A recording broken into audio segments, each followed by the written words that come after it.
This is Smooth 98.1. Love music, love life. On a Thursday morning, it's 31 minutes past 7 a.m. Third day in the month of October 2024. You're tuned into the Smooth Breakfast. Ayokunmi right here. And it's time to take a dive into the papers across Nigeria. Take a look at the headlines making the rounds, getting Nigerians talking. That's what we love to do on Freshly Pressed. Welcome along to the show. You can join us by sharing your thoughts on the stories we'll be sharing this morning. 0809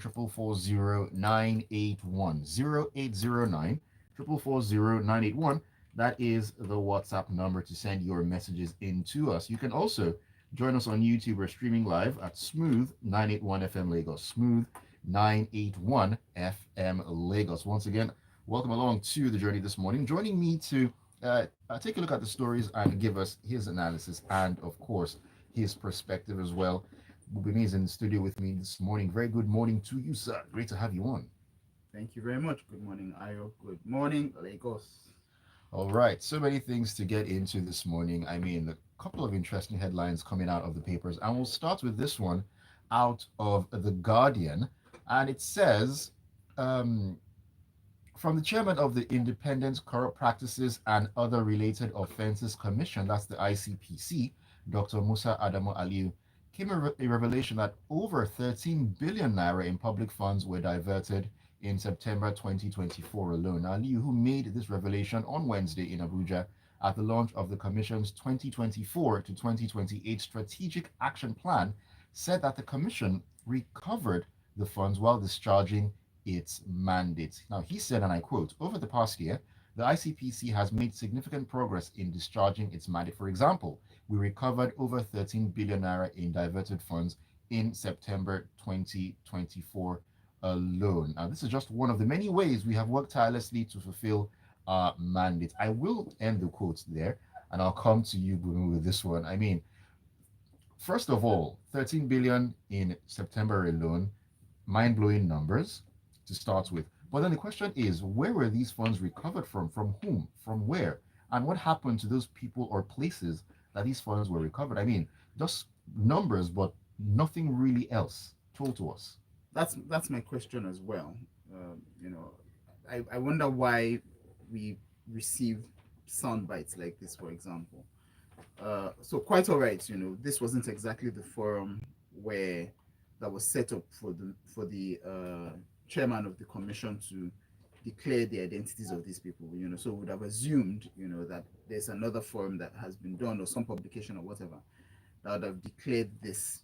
So 13 billion recovered in September alone. Where was it recovered from? Who was it recovered from? What has happened to the people it's been recovered from? Any repercussions, any consequences of actions?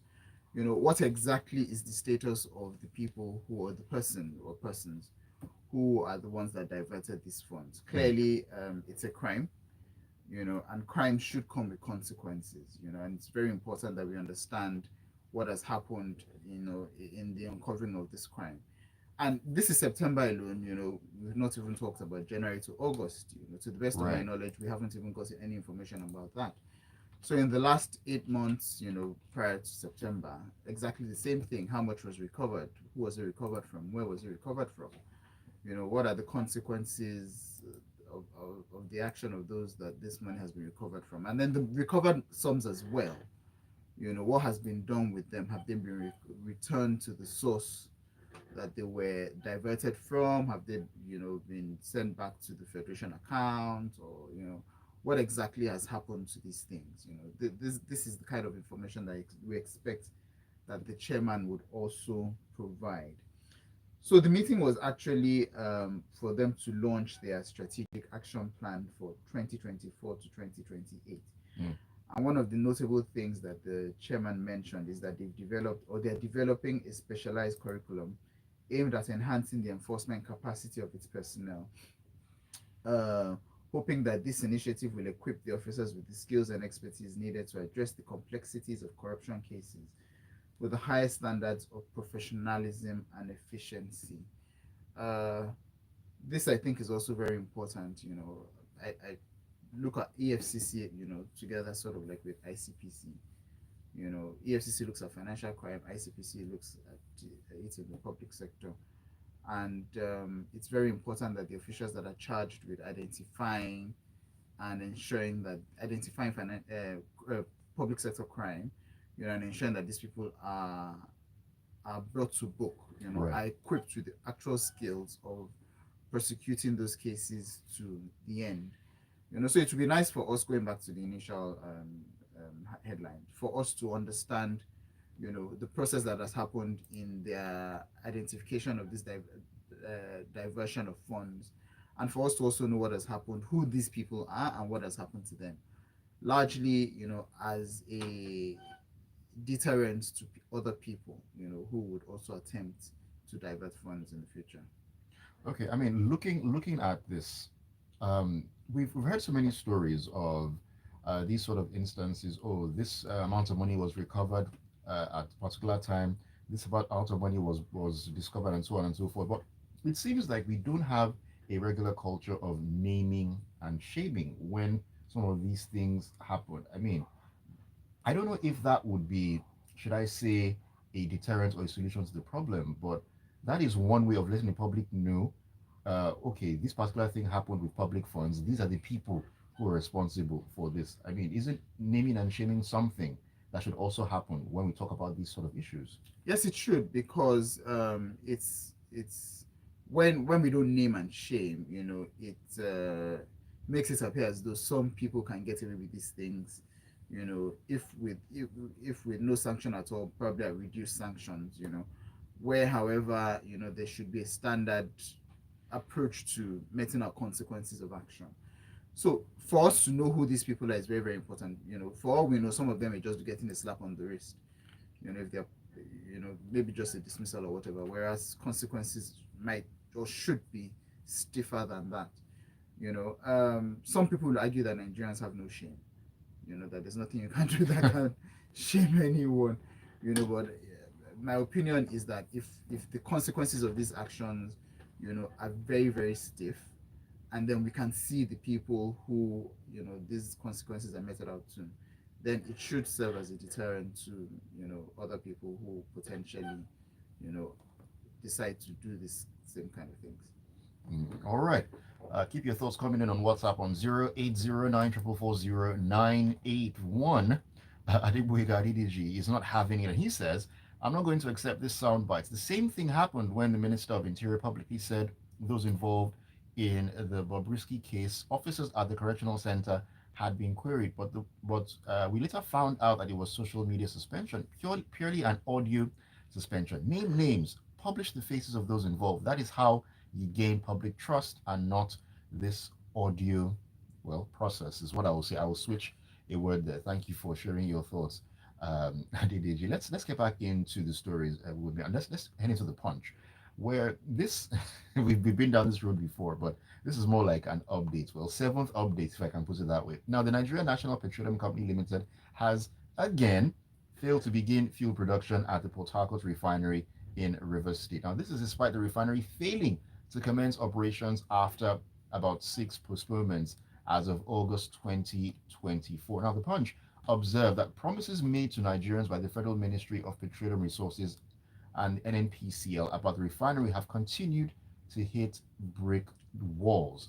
Now, I mean, we'll be one, two, three, four, five, six, lucky number seven or unlucky number seven, depending on how you actually want to look at this. And it is absolutely mind boggling because the number of times, a number of different periods where those involved, Milikiari, for one, has categorically said the refinery would come into operation. I think that was mentioned in August. And I'll take you back as well. Kerry also said in 2019 that the NNPC would deliver all the country's 4 refineries before the end of former President Buhari's administration. We are how many years after that, and we have a seventh postponement on the Port Harcourt refinery. I mean, at this point, do we just pack it in? So my opinion is, after the 6 postponement, they shouldn't have even bothered giving us a date. And if anybody's holding their breath, they should better just relax, because it doesn't appear as though this refinery is going to be up and running at any time. There was a date that was given for August. I don't know why anyone would have given a date for September looking retrospectively now, when it was clear that it was never going to be ready by September. Okay, so what exactly is the issue?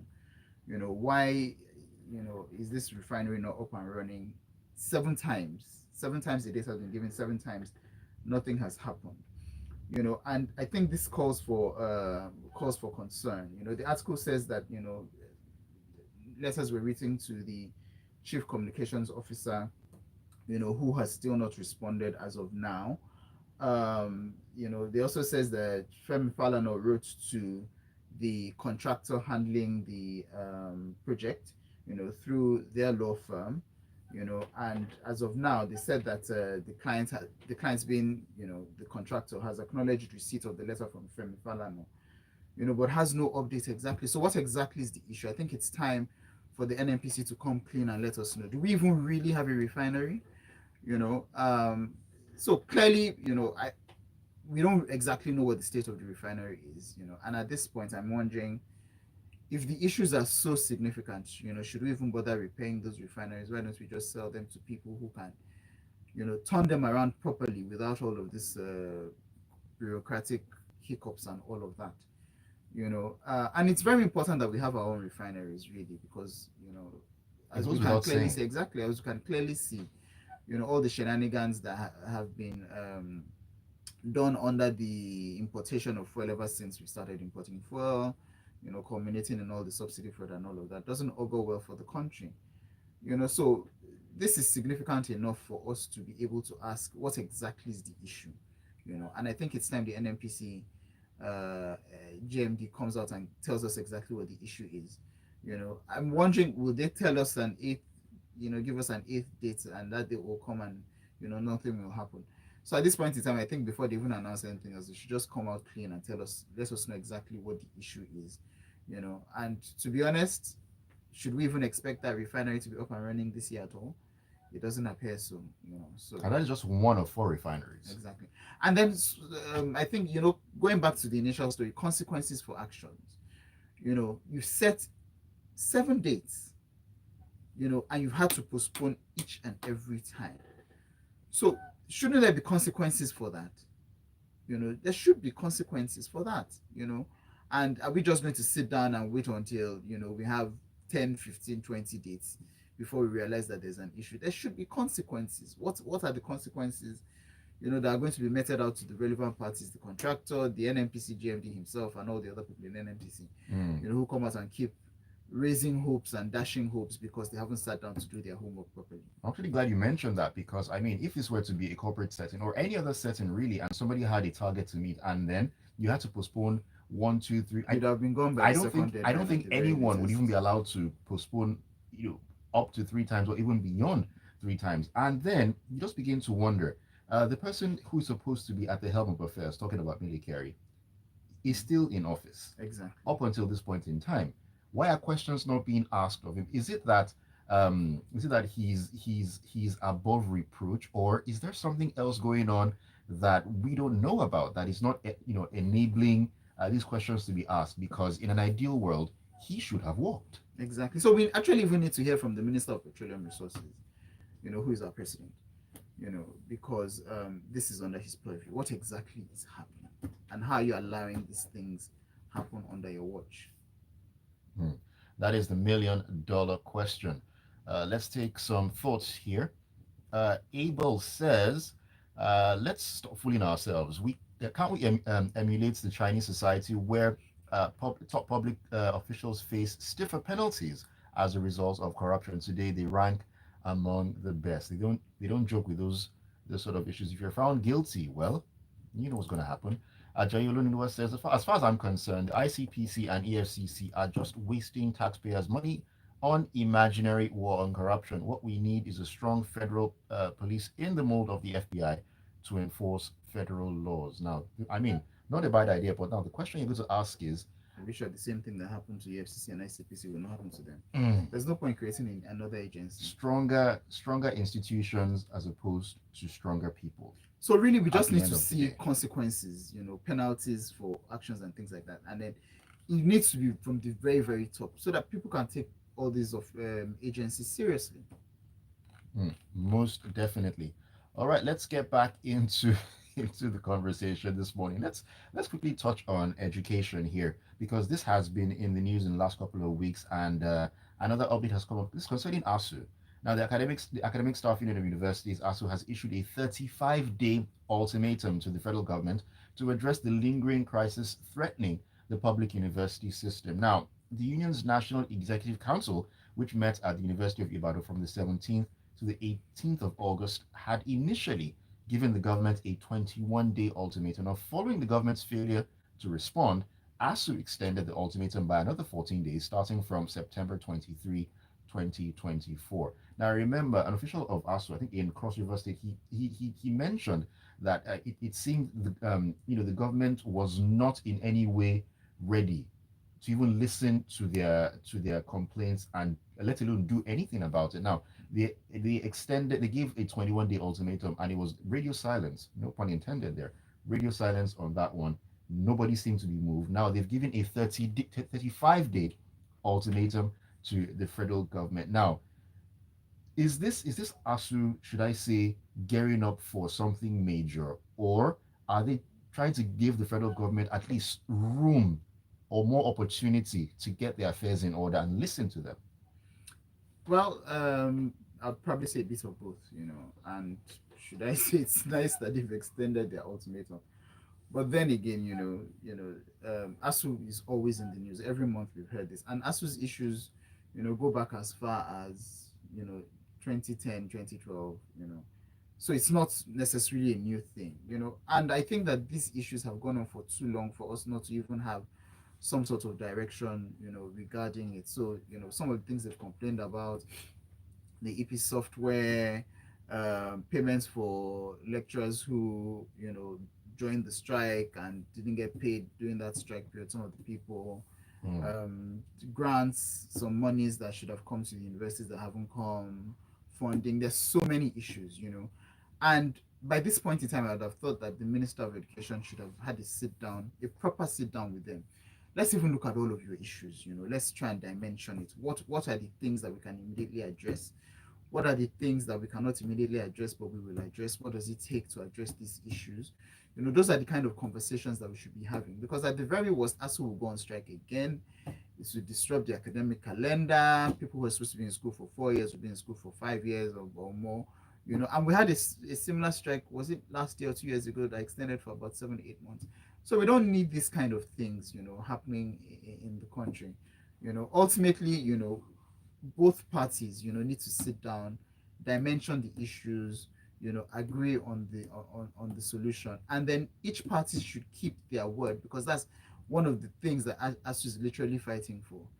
Previous federal governments, even this one, have made some assurances or promises as to agreements that have been negotiated, but they've always reneged. That's why ASU keeps coming back up and saying, oh, these things that have been discussed, this was what was promised by this period, this should have been done, blah, blah, blah, but these things have not been done. And then I think it goes back to how we as a country even, value education, for example. Are we really serious about education as a nation, or are we just going through the motions? Because all of these things ultimately affect people. Some people, would start school and with strikes and all of that, drop out, because they're beginning to wonder what exactly is even the point of going to school. So all these are the kind of things that we expect that ASU should also sit down to address. And the long term, the real problem, goes back to how the universities are even funded, and largely I think, although it would definitely come at a cost, we should be thinking, the university should be thinking about more creative ways of generating income, rather than just relying on the federal government alone for salaries, for grants, and for all of those things. So this, even the ASU themselves, that's why your academics, people go to university to acquire PhDs, 3-4 years, you do postdoctorals, you lecture, you teach, you do research. Let's feel this work. Let's feel it. Feel the how they impact. approach, exactly, and how they approach these affairs. I don't think a strike should be the best option, but I really can't speak for them. But I think even ASU themselves can do better. Okay, now before we leave this, now, is this a clear case of transparency being needed fully? And what I mean by that is, okay, ASO and the government have had different agreements at different times, and of course, they can being kicked further down the road at different points in time. Now, isn't this an opportunity for the government to actually sit down, put their hands in the air, and say, okay, we know that agreements were made and so on and so forth, but this is the true picture of things. This is the reality of things. This is what is feasible. This is what is not feasible, as opposed to, oh, don't worry, we'll do it, and then these promises are reneged on. I mean, we So can't keep on doing I this. think I think there's been a bit of both. It's clear to everybody, that Nigeria really doesn't have any money. And doesn't have any money because of our economy. One, also because we're really not doing much in terms of generating alternative sources of income. We're not being significant enough. Let me put it that way. So and then there's also commitments that have been made, which leaves us with dire resources. But I think one of the things ASU's probably looking at least one of the things I'm looking at, is when you look at the cost of governance, and then you're wondering, but the presidency, organs of government are enjoying like these things, and spending money on things that we don't consider necessarily important, when there are other important things that money could be diverted to. So that's one of the, at least personally, that's one of the things I can adduce to why ASU will always be up in arms. Hmm. All right, let me head over to WhatsApp. Messages are getting lined up one by one by one. Barrister Dan Okuda says, I agree with you that there should be consequences for failure. Military has been a serial failure as far as the working of the refineries are concerned. He should be shown the way out. Thank you for sharing your thoughts, Barrister Dan. Ibukun from K2 says, naming and shaming means the authorities can be held accountable as the public can follow up and ensure justice is done. On the refinery story, Siri, play me It's a Super Story. Oh my goodness, that just shows, everybody is just tired. I mean, first, second, third, fourth, fifth, sixth, seventh time, just don't even bother us anymore. Joseph Menif says it's really unfortunate that it's so difficult to explain Nigeria to yourself, let alone explaining it to anyone. Now, just imagine the NNPCL is operating in secrecy and impunity. How another round of scarcity of PMS, yet deafening silence from the government because they're complicit? If not, why are the people not losing their jobs for shameful behavior? Honestly, can any persons run their personal businesses the way they are running government agencies and parastatals and be happy with the performance? That is a very, very good question. If it were a private company or even another public company itself, I don't think, in fact, everywhere will be red. Zeman from Bristol says, you want to ask the petroleum minister and president about the madness in the NPCL? You'll have to go to the UK to beg him. He has abandoned you again to flex his brand new private jet purchased with your taxes. Zeman, you are a visionary, because that's exactly where I was going to this morning. Let's head back into the Guardian and talk about President Tinubu, who yesterday departed Abuja for the UK to begin a 2-week holiday amid pressure from some ministers to retain their positions in the impending cabinet reshuffle and intense lobbying from politicians to join the Federal Executive Council. Now, the Special Advisor on Information and Strategy, Bayo Ononuga, explained that President Tinubu will use the 2 weeks as a working holiday and a retreat to reflect on his administration's economic reforms. Couldn't he reflect somewhere in Nigeria? Well, so this is the question, a question we ask all the time whenever we hear that presidents, are going on holiday in quotes outside the shores of Africa. So for me, there are sort of like two considerations. On the one hand, if we look at this situation where it's been announced that there will be a cabinet reshuffling, where some of them will be moved around, some of them will be exited, and all of that, you know, we probably can understand all the lobbying that goes into these sorts of things. So going abroad might be one way to remove himself, from the scene of action, quote and unquote, and limit physical interference from people who are lobbying to either get in or to retain their positions or whatever. Right. So I can sort of understand it on that perspective. However, one of the other things I always say is, you know, even if you don't want to vacation in Nigeria, you can vacation somewhere in Africa. So we talk a lot about all this Pan-African this, Pan-African that. We should be celebrating our local economy, celebrating this. Okay, even if for the reasons I had adduced, you don't want to stay in Nigeria. there are other places in Africa that you can't stay. And for me, going back to it, there shouldn't even be any reason why you can't even vacation in Nigeria, for example. Mm. There are various parts in Nigeria that you can spend that your vacation money. So this goes back to how, various governments always come and talk about how our national pride, our national this, our national that. But their actions never really match up with their words. If we look, in times past, very few of the presidents, have actually ever vacationed in the country.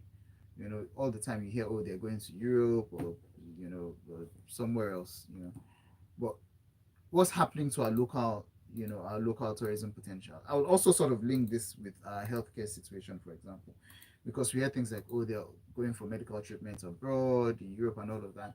What happened to all the hospitals in Nigeria? What happened to all the medical professionals, all the facilities here? Mm. It just shows us, that really, if these people cannot trust, because by the actions it shows that they do not trust, what's available locally, then what happens to the ordinary man? We're left to our own devices. So not to deviate too much from the story, I think it would be nice if the president considered vacationing somewhere in Nigeria.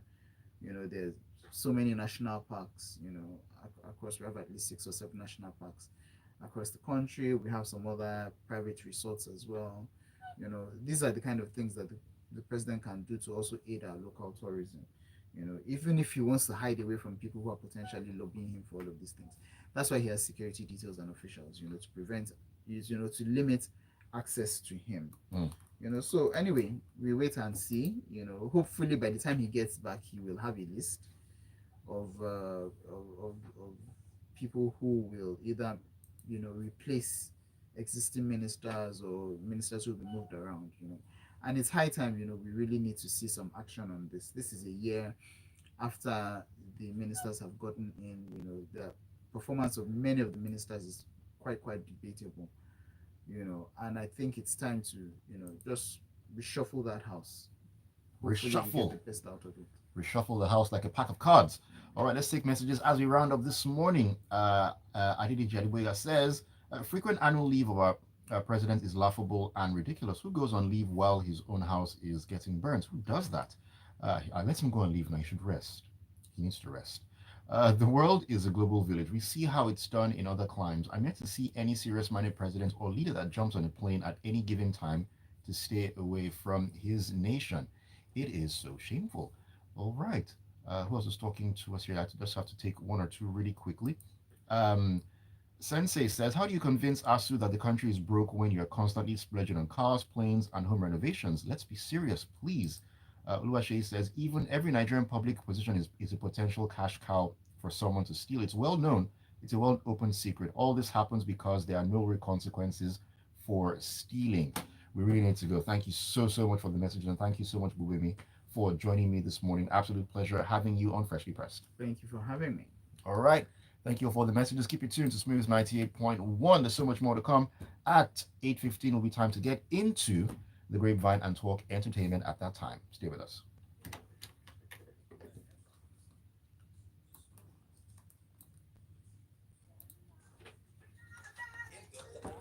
Of national current affairs. Freshly pressed on Smooth 98.1.